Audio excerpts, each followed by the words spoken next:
नमस्कार दोस्तों, कैसे आप सभी। आई होप आप सभी ठीक होंगे। हमेशा की तरह आप सभी का स्वागत है एक बार फिर से हमारे चैनल इंस्पायरिंग एग्रीकॉन टेक पर। जी हाँ दोस्तों, आज की इस वीडियो में डिस्कस करने वाला हूँ जनरल एग्रीकल्चर पार्ट 2, जिसमें यहाँ पे मैं डिस्कस करने वाला हूँ इंपॉर्टेंट क्वेश्चंस। यहाँ पे मैं आपको बता दूँ, अगर आप ICAR UG एंट्रांस एग्जाम की तैयारी कर रहे हो, ICAR PG एंट्रांस एग्जाम की तैयारी कर रहे हो, agriculture field officer competitive exam की तैयारी कर रहे हो, RRB SO की तैयारी कर रहे हो, या फिर आपको MSc करनी है जिसके लिए स्टेट एग्रीकल्चर जो यूनिवर्सिटीज़ होती हैं वो अलग से इंट्रांस एग्ज़ाम कंडक्ट करवाती है।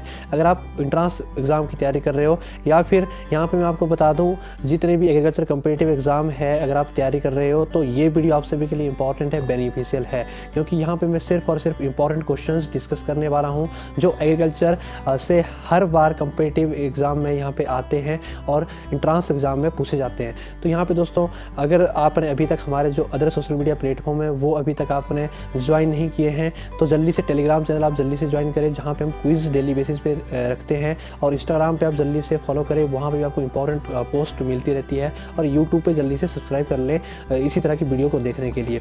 और यहाँ पे दोस्तों मैं आपको बता दूँ, फ्री टेस्ट और स्टडी मटीरियल के लिए आप जल्दी से हमारी एप्लीकेशन प्ले स्टोर से जल्दी से डाउनलोड कीजिए।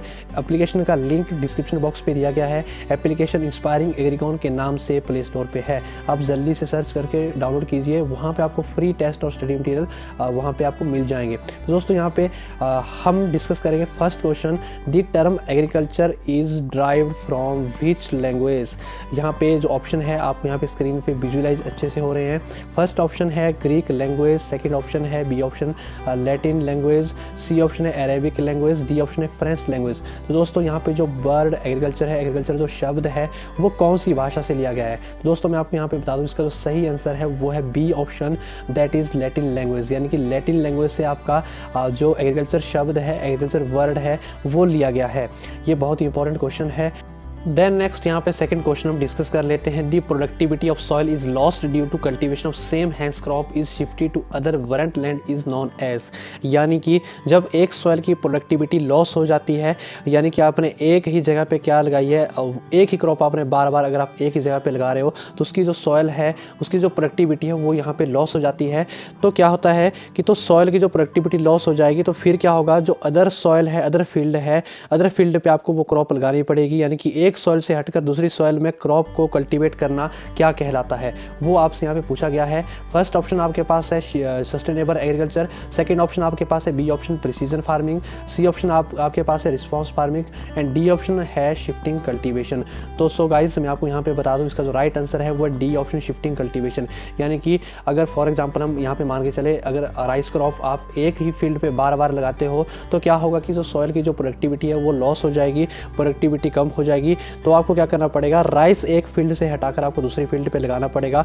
यानी कि आपने क्या किया, एक सॉइल से हटकर दूसरी सॉइल में आपने क्रॉप को कल्टीवेट किया, उसे क्या कहा जाता है, उसको शिफ्टिंग कल्टीवेशन कहा जाता है। बहुत इंपॉर्टेंट है कम्पिटिटिव पॉइंट ऑफ व्यू से। देन नेक्स्ट हम थर्ड क्वेश्चन यहाँ पे डिस्कस कर लेते हैं। थर्ड क्वेश्चन है, to develop the Mars according to earth environment is called. यानी कि जो आपका मार्स का इन्वायरमेंट है, वह अर्थ के इन्वायरमेंट के अकॉर्डिंग डेवलप करना, उसे क्या कहा जाता है। तो फर्स्ट ऑप्शन आपके पास यहाँ पे दिया गया है ए ऑप्शन आइडोटाइप, बी ऑप्शन दिया गया है रिस्पॉन्स फार्मिंग, सी ऑप्शन दिया गया है टेरा फार्मिंग, डी ऑप्शन दिया गया है प्रिसीजन फार्मिंग। तो यहाँ पे इसका जो राइट आंसर है वो है टेरा फार्मिंग। बहुत इंपॉर्टेंट है कम्पिटिटिव पॉइंट ऑफ व्यू से, right answer is terraforming. तो देन नेक्स्ट हम फोर्थ क्वेश्चन यहाँ पे डिस्कस कर लेते हैं। फोर्थ क्वेश्चन है, primary tillage is completely avoided and secondary tillage restricted to seed bed preparation in the row only is called। यानी कि यहाँ पे जो आपसे पूछा गया है, अगर जो प्राइमरी टिलेज है वो अवॉइड की जाए और सेकेंडरी टिलेज में क्या करेंगे कि सीड बेड बनाकर वहाँ पे सिर्फ सीधा आप जो सीड है उसको शो करते हैं, तो उसे क्या कहा जाता है। फर्स्ट ऑप्शन है प्राइमरी टिलेज, सेकंड ऑप्शन है सेकेंडरी टिलेज, और सी ऑप्शन है minimum tillage, and D option है जीरो टिलेज। तो मैं आपको बता दूं, इसका जो राइट आंसर है वो है D option, that is zero tillage. इसका राइट आंसर है। यानी कि अगर जो प्राइमरी जो टिलेज है वो अवॉइड की जाती है और सीधा सीधा जो बेड है वो प्रिपेयर किए जाते हैं, और सीड बेड प्रिपेयर करके सीधी लाइन में सीड को शो किया जाता है, उसे कहा जाता है जीरो टिलेज। यानी कि वहाँ पे कोई भी टिलेज नहीं की गई है, प्राइमरी टिलेज वहाँ पे अवॉइड की गई है, सेकेंडरी टिलेज वहाँ पे की गई है, तो उसे जीरो टिलेज कहा जाता है। देन नेक्स्ट यहाँ पे हम बात करेंगे देन नेक्स्ट क्वेश्चन की, जो कि इंपॉर्टेंट है ICAR UG and ICAR PG entrance exam के लिए। तो यहाँ पे मैं आपको बता दूं, जो क्वेश्चन है, in wet nursery of rice level of rice water is maintained at dash dash centimetres, यानी कि जो राइस की जो नर्सरी है, चावल की जो नर्सरी है, उसमें जो पानी का जो लेवल है वो कितने सेंटीमीटर तक मेंटेन होना चाहिए। तो फर्स्ट ऑप्शन यहाँ पे है 5 सेंटीमीटर, सी बी ऑप्शन है 4 सेंटीमीटर, सी ऑप्शन है 3 सेंटीमीटर, डी ऑप्शन है 6 सेंटीमीटर। तो सो डियर एस्पिरेंट्स, ये जो क्वेश्चन है बहुत इंपॉर्टेंट है। तो आई होप इसका आंसर आपने अभी तक आपके माइंड में क्लिक हो गया होगा। तो मैं इसका आंसर यहाँ पे बता रहा हूँ, इसका जो राइट आंसर है वो है A option, that is 5 centimetre. यहाँ पे जो वाटर लेवल मेंटेन होना चाहिए राइस की नर्सरी में वो 5 सेंटीमीटर तक यहाँ पे होना चाहिए। देन नेक्स्ट जो क्वेश्चन है, 6th question, amino acids is deficient in cereal crops. यहाँ पे मैं आपको बता दूँ, जो एमिनो एसिड है वह कौन सा अमीनो एसिड है जो कि सीरियल क्रॉप्स में डेफिशिएंट है। First option is lysine, second option is methionine, C option is both A and B, D option is none of these. तो सो डियर फ्रेंड्स, मैं आपको बता दूं इसका जो राइट आंसर है वो लाइसिन। बहुत इंपॉर्टेंट क्वेश्चन है, लाइसिन इसका करेक्ट आंसर है। Which amino acids is deficient in cereal crops, यानी कि सीरियल क्रॉप्स में कौन सा ऐसा अमीनो एसिड है जो डेफिशिएंट है, वो लाइसिन। वेरी वेरी इंपॉर्टेंट है ICAR UG and ICAR PG entrance exam के लिए। देन नेक्स्ट अगर हम बात करें नेक्स्ट क्वेश्चन की, which amino acid is deficient in legumes crops, यानी कि लेग्यूम्स क्रॉप्स में कौन सा एमिनो एसिड डेफिशिएंट है। पहले वाला जो था वो था सीरियल क्रॉप के लिए, अब यहाँ पे लेग्यूम के लिए पूछा गया है। तो इसका आपको यहाँ पे ध्यान रखना है, लेग्यूम के लिए कौन सा है और सीरियल के लिए कौन सा है। सीरियल के लिए लाइसिन था, बट लेग्यूम के लिए यहाँ पे मिथ्योनिन है। यहाँ पे ऑप्शन आपको विजुअलाइज हो रहे हैं, इसमें लाइसिन नहीं है, इसमें आपका मिथ्योनिन होगा राइट आंसर लेग्यूम क्रॉप्स के लिए। सीरियल के लिए आपका लाइसिन है। देन नेक्स्ट हम यहाँ पे डिस्कस करेंगे 8th question, tetrazolium test is used to check, यानी कि जो टेट्राजोलियम टेस्ट है वो किसके लिए किसको चेक करने के लिए किया जाता है। फर्स्ट ऑप्शन यहाँ पे जेनेटिक प्योरिटी है, सेकंड ऑप्शन विगोर है, सी ऑप्शन है viability, D option is both B and C. तो दोस्तों मैं आपको यहाँ पे बता दूँ, इसका जो राइट आंसर है वो है C option, that is viability, यानी कि वायबिलिटी ऑफ सीड को चेक करने के लिए टेट्राजोलियम टेस्ट किया जाता है। अगर सीड की वायबिलिटी चेक करनी हो, यानी कि बीज की जो वायबिलिटी है उसको चेक करना हो, उसके लिए हम टेट्राजोलियम टेस्ट का प्रयोग करते हैं। देन नेक्स्ट जो क्वेश्चन है 9th क्वेश्चन, जो 9th क्वेश्चन है, ammonium polyphosphate contains dash dash % nitrogen and 62% P2O5। तो यहाँ पे इसका जो राइट आंसर है वो है 15% यहाँ पे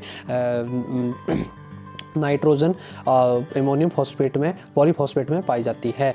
देन नेक्स्ट अगर हम बात करें 10th क्वेश्चन की, what is the basic object of sustainable agriculture. Very very important question है, जो सस्टेनेबल एग्रीकल्चर है उसका बेसिक ऑब्जेक्ट क्या है। फर्स्ट ऑप्शन है to maintain ecological balance, B option is to maintain soil fertility, C option is both A and B, D option is none of these. तो इसका जो राइट आंसर है C option, that is both A and B, यानी कि जो basic objective है sustainable agriculture का वो है टू मेंटेन इकोलॉजिकल बैलेंस को मेंटेन करना और सॉइल फर्टिलिटी को मेंटेन करना। ये सस्टेनेबल एग्रीकल्चर का मेन क्या है, मेन ऑब्जेक्टिव है। अगर मैं बताऊं सस्टेनेबल एग्रीकल्चर का मतलब क्या है, कि जो हमारा एग्रीकल्चर है वो हमें फ्यूचर जनरेशन को बचा कर रखना है, तो वही हमारा सस्टेनेबल एग्रीकल्चर का मतलब है। तो इसका ऑब्जेक्टिव आपका टू मेंटेन इकोलॉजिकल बैलेंस को मेंटेन करेगा और टू मेंटेन सॉइल फर्टिलिटी। हमें क्या करना पड़ेगा, सॉइल फर्टिलिटी को मेंटेन रखना पड़ेगा, ताकि हमारे जो एग्रीकल्चर है वो फ्यूचर जनरेशन के लिए क्या रहे, सस्टेन रहे, बचा हुआ रहे। तो इसका जो ऑप्शन है C option is right answer, इसका सी ऑप्शन है।